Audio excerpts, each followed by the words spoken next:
चौथा प्रश्न, भगवान आपकी स्मृति क्यों इतनी चमत्कारिक है? सुबह नाश्ते में क्या लिया, यह भी मैं दोपहर के आते आते भूल जाता हूँ। क्या अच्छी स्मृति का गुर बताने की कृपा करेंगे? सहजानंद, मैं तुम्हें बता सकता हूँ कि 1974 में 12 फरवरी को सुबह नाश्ते में मैंने क्या लिया, या 1977 में सुबह के भोजन में क्या लिया, या 1978 में 15 मार्च को सांझ के भोजन में क्या लिया। और उसका कारण ये नहीं कि मेरी स्मृति अच्छी, उसका कुल कारण इतना है कि नाश्ता मैं रोज वही लेता हूँ और भोजन भी रोज वही करता हूँ, उसमें भेद ही नहीं करता। तुम कोई भी तारीख की पूछ लो, मैं जवाब दे सकता हूँ।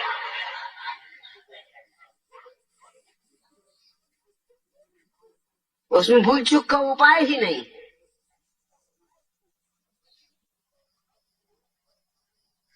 कुछ चमत्कार की बात नहीं है। अब अगर एक ही नाश्ता कोई आदमी ले रहा हो रोज बरसों से, भूलना भी चाहे तो कैसे भूले, तुम बताओ। चमत्कार याद रखने में नहीं होगा, चमत्कार भूलने में हो जाए। भूल सकते ही नहीं।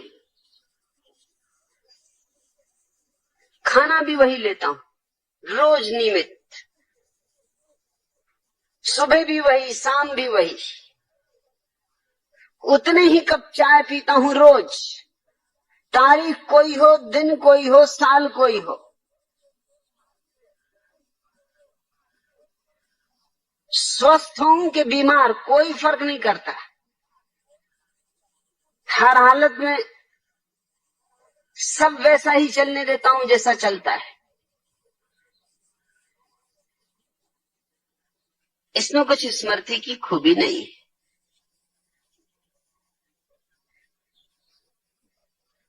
दूसरी बात, जो भी मैं तुमसे कहता हूं वो मेरा अनुभव है, स्मृति नहीं, इसलिए उसमें भी भूल चूक का कोई कारण नहीं। तो मुझे आधी रात उठा के पूछ लोगे तो भी यही कहूंगा, क्योंकि मेरा अनुभव है। हाँ, अगर तुम्हारा अपना अनुभव नहीं है तो गड़बड़ खड़ी हो जाती। स्मृति पर निर्भर रहने का मतलब ये होता है कि तुम दूसरों के अनुभव पर निर्भर रह रहे हो। गीता में क्या लिखा है, अगर ये तुम्हें याद रखना है तो स्मृति चाहिए।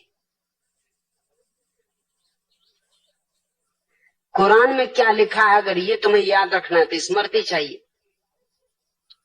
मैं गीता कुरान की फिक्र ही नहीं करता, और कभी अगर गीता कुरान का उल्लेख भी करता हूं तो भी इसकी फिक्र नहीं करता कि लिखा भी है उनमें ऐसा कि नहीं लिखा है।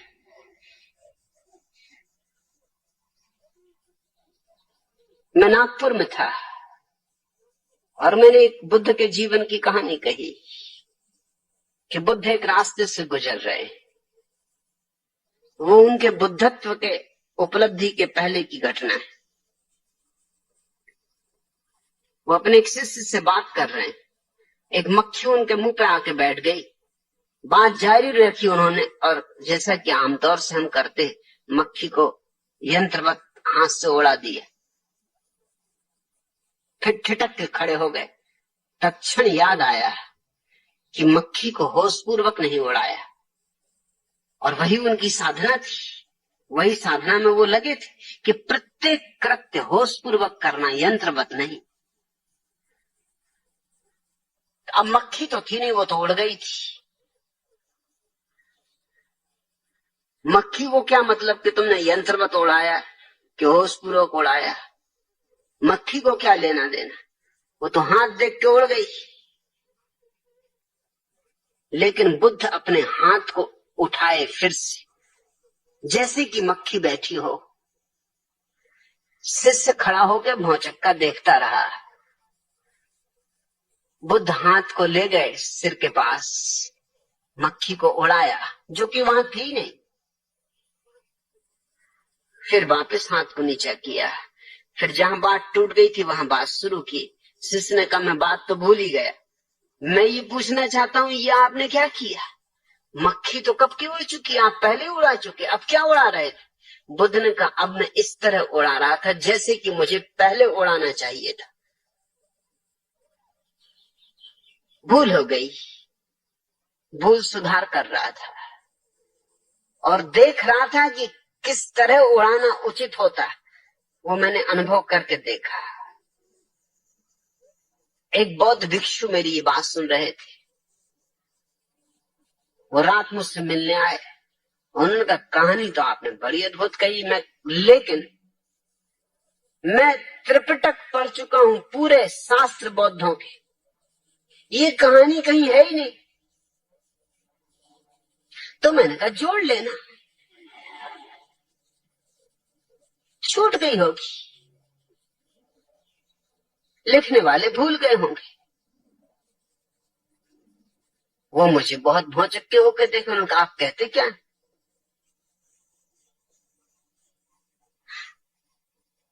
2500 साल बाद आप कैसे सुधार कर सकते हैं शास्त्र? मैंने कहा मुझे शास्त्र से कुछ लेना देना नहीं, मैं बुद्धत्व का स्वाद जानता हूं।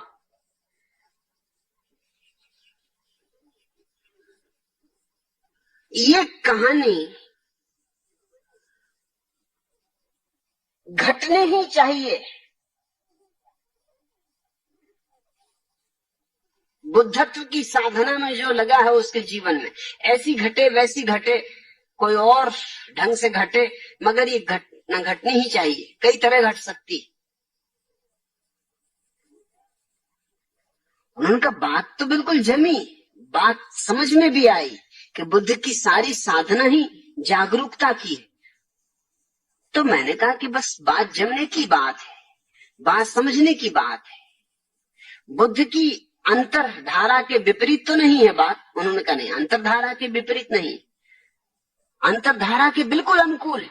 तो फिर मैंने कहा कि मेरा अंतरधारा से लेना देना है, शास्त्रों से मुझे क्या पड़ी? हो शास्त्र में तो ठीक, न हो शास्त्र में तो ठीक। मैं कोई शास्त्रज्ञ नहीं हूं और न मुझे शास्त्रज्ञ होने में कोई रस है, इसलिए मैं जो उदाहरण देता हूं तुम ये मत सोचना कि ठीक वैसा उदाहरण तुम्हें मिल ही जाए, मिल भी सकता है ना भी मिले, मगर सुनने वाले को निश्चित ही लगेगा कि मैं इतने बलपूर्वक कहता हूं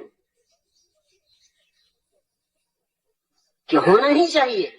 बल का कारण ये नहीं है कि शास्त्र में है ही, बल का कारण ये है कि मैं अपने अनुभव से जानता हूं कि ऐसा ही सत्य है। शास्त्र में हो तो न हो तो, सारे शास्त्र भी नष्ट हो जाएं तो भी जो मैं कह रहा हूं वो सत्य है, सारे शास्त्र विपरीत हो तो भी जो मैं कह रहा हूं वो सत्य है, और सारे शास्त्र पक्ष में हो तो भी जो मैं कह रहा हूं वो सत्य है। ये स्मृति का सवाल नहीं है, ये मेरे बोध का सवाल है। और तुम मुझसे स्मृति का गुर मत पूछो,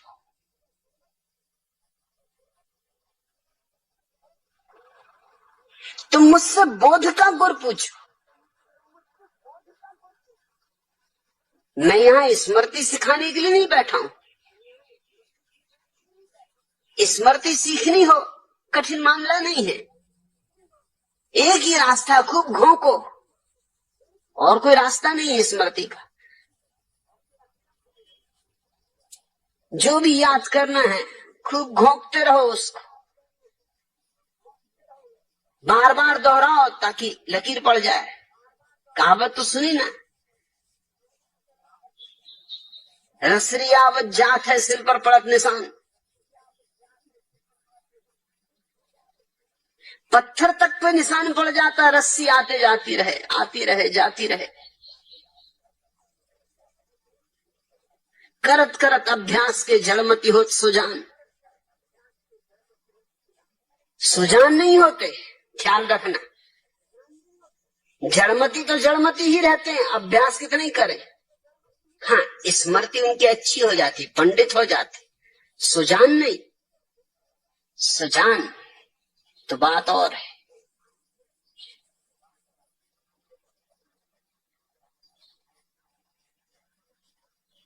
और जड़मती भी, अगर कोई पक्के जड़मती हो तो ये कहावत भी उन पर लागू नहीं होगी। रस्सी आती रहे जाती रहे, घिस जाएगी, रस्सी टूट जाएगी, उनके सिल पे निशान वगैरह नहीं पड़ेगा। अगर सिल ही मजबूत हो तो क्या करेगी रस्सी। सहजानंद, अगर किसी चीज को याद करना है तो दोहराओ, दोहराते रहो।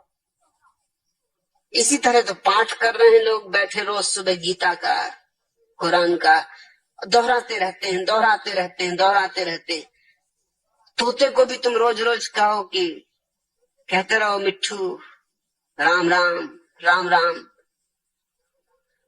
तोता भी घबरा जाता है सुन सुन के कि राम राम राम राम, वो भी कहने लगता है कि राम राम राम राम। तोतों तक में स्मृति आ जाती, मगर कोई सुजान नहीं हो जाता तोता। मुझसे तो तुम पूछो बोध का गुर, बुद्धत्व का राज। इसलिए मुझसे पंडित नाराज, क्योंकि उनको अड़चन होती, उनको हैरानी होती।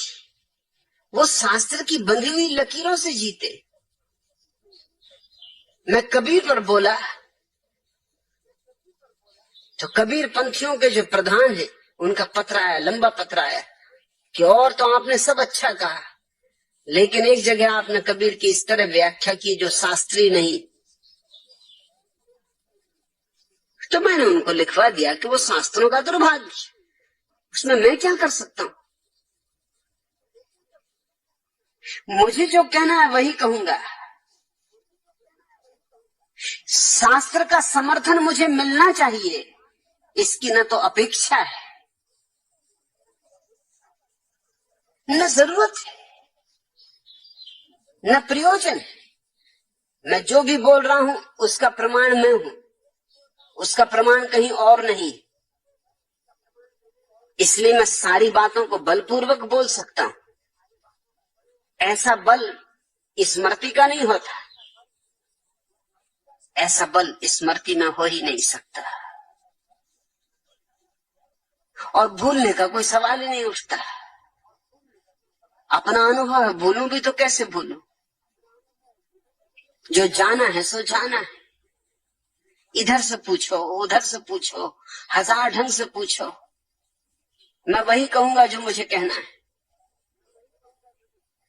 कई लोगों ने मुझे खबरें की कि आप भी गजब है, कबीर पे बोलते हैं तो ऐसा लगता है कबीर ठीक, और मीरा पे बोलते हैं तो ऐसा लगता है मीरा ठीक, और रैदास पे बोलते हैं तो ऐसा लगता है रैदास ठीक, और फरीद पे बोलते हैं तो ऐसा लगता है फरीद ठीक, और नानक पे बोलते हैं तो लगता है नानक ठीक। मैं उनको कहना चाहता हूं कि मुझे उनके ठीक को गलत होने से कुछ लेना नहीं, मुझे तो जो ठीक है वही बोलना है। वो तो बोतलें हैं, शराब में अपनी भरता हूं। अब बोतलों से शराब में क्या फर्क पड़ता है। नानक की बोतल कि कबीर की बोतल,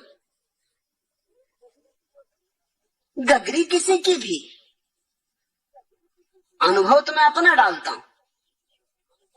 इसलिए पंडित नाराज होते। कबीर पंथियों का जो पंडित है वो नाराज होगा। जो लोग अनुभव की दिशा में चल रहे हैं वो तो कबीर के संबंध में मैंने जो कहा है उससे आह्लादित हो जाएंगे, मगर कबीर को पांडित्य की तरह पकड़ने वाला आदमी नाराज हो जाएगा। अब कबीर जैसे आदमी को भी तुम पंडिताऊ ढंग से पकड़ते हो तो हद हो गई, तो तुम किसको छोड़ोगे। कबीर ने कहा है मसी कागज छुओ नहीं, कि मैंने कभी कागज और स्याही हाथ से नहीं छुई। और कबीर ने कहा लिखा लिखी की है नहीं, देखा देखी बात। मगर कबीर को मानने वाले उनके जो बड़े महंत थे उनने पत्र लिखा बड़े गुस्से में कि आपने जो कहा ये शास्त्र के विपरीत पड़ रहा है। और कबीर कहते हैं लिखा लिखी की है नहीं, देखा देखी बात। और मैं देखा देखी बात कर रहा हूं, वो लिखा लिखी की बात उठा रहे हैं। अब कबीर के साथ कौन है, मैं हूं या ये महंत?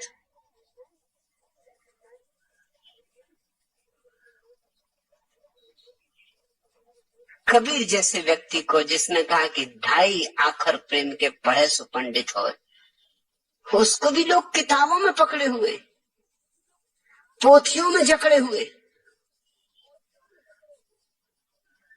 मेरी स्मृति कुछ बहुत अच्छी नहीं, मगर मैं फिक्र भी नहीं करता। फिक्र करो तो अड़चन। इसलिए बहुत बार तुम्हें यूं भी हो जाएगा कि मैंने वही कहानी कभी बोकुजू के नाम से कही, कभी रिंझाई के नाम से कही, कभी बोधि धर्म के नाम से कही। कौन फिक्र करता है? मेरे लिए ये सब बोतलें हैं, मुझे कहानी कहनी थी। कोई भी बहाना हो, खूंटियां हैं, मुझे अपना कोट टांगना था, टांग दिया। अब